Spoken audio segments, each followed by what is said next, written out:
Ni décor, ni mobilier, ni musique sur la scène du Fort Antoine. Seuls deux hommes debout qui dialoguent pendant plus d'une heure. Cette pièce proposée par le diocèse de Monaco relate la rencontre un soir de juillet 88 entre Jean-Paul II, pape depuis 10 ans, et Antoine Vitez, administrateur de la Comédie Française. Ce soir-là, la troupe de la Comédie Française donne une représentation du mystère de la charité de Jeanne d'Arc dans les jardins de Castel Gandolfo.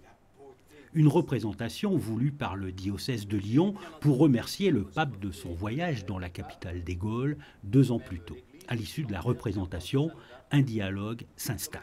Et le pape, protocolairement, devait rentrer dans ses appartements. Un grand passionné de théâtre, lui-même auteur dramatique, a voulu échanger avec les comédiennes, avec le metteur en scène, Jean-Paul Ducet, et Antoine Vitez. Et Jean-Philippe Mest, l'auteur de cette pièce, a enregistré, si vous voulez, l'échange qu'il y a eu.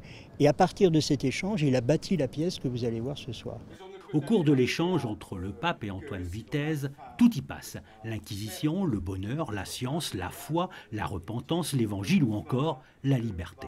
Il se dit beaucoup de choses passionnantes et je crois que la mission a été accomplie puisqu'on l'a créé à Monaco, puis ensuite joué 50 fois au Théâtre La Bruyère, puis le Festival d'Avignon au Théâtre du Chêne Noir, plus des dates de tournée, et puis il revient dans le cadre du Festival du Théâtre du Fort Antoine.